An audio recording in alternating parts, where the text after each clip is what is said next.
New York is the most populous city in the U.S. and the center of the New York metropolitan area, one of the most populous urban cities of the world. The city is referred to as New York or the City of New York to distinguish it from the state of the New York, of which it is a part. A global power city, New York exerts a magnificent impact upon commerce, finance, media, art, fashion, and entertainment. New York, however, can be described as a city whose most occupants during day are usually tourists. The destinations are many, but today, let's begin with a tour of the Manhattan. New York City, just like Chicago, can be toured both on water and in open-roofed buses where normally prices vary from $25 to $30, roughly Ugandan shillings 70,000. And the fact that I have all my life been traveling mostly by road, I chose to take this breathtaking tour around New York City by water. Time check, 9 a.m. The 250 open-roofed boat seating I'm using is almost full. It's a beautiful day and the sun shines very bright. My heart pounds with both anxiety and excitement. It's my first time to ride a boat for 3 hours, and more so in a foreign land. I'm told the harbor line we're at is where the Great Titanic had been destined to dock prior to its capsizing. This worries me more because it brings back fresh memories of the movie. Broadway starts on the north side. The road looks look. That's Wall Street. Here it comes. Look. Profound to note about this great city is that it's located on a large natural harbor along the Atlantic coast. There is an abundance of water from rivers, creeks, straits, and bays surrounding New York City. New York Harbor is a natural harbor where the Atlantic Ocean meets with water from the Hudson River. It is comprised of the Upper New York Bay, Lower New York Bay, North River, East River, Kiel Van Kaal, Newark Bay, Arthur Kiel, the Narrows, Jamaica Bay, Rattan Bay, and Harlem River.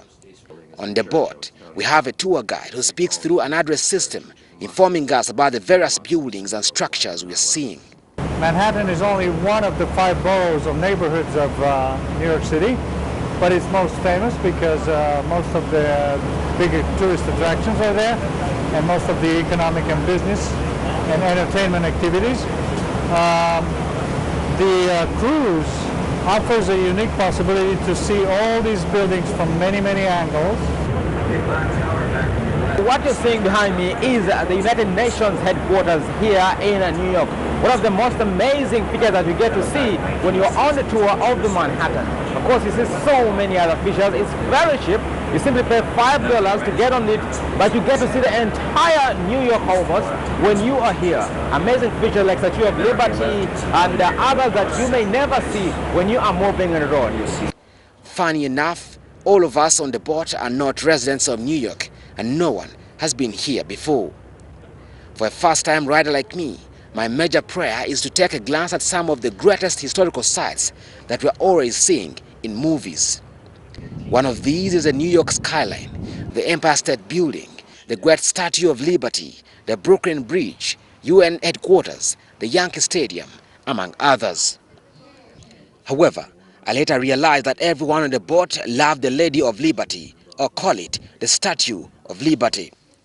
It's a symbol of America's independence and freedom, and the fact that America chose it to be in the form of a woman gives it even more value and meaning.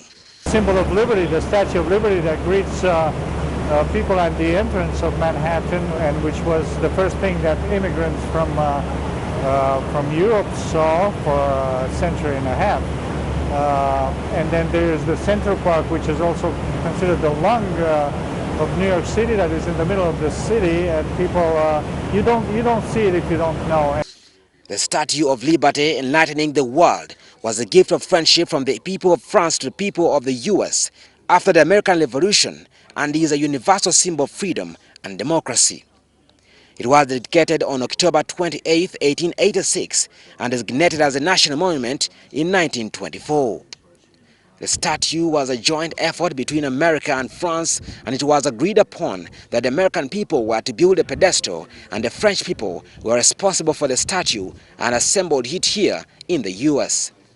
Now at 100 years and still going, the statue is perhaps the most significant and popular symbol of independence that the 50 states of America have.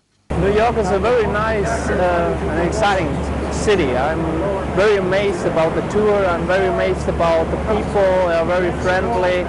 And today it's a very beautiful weather. Tour is very, very good.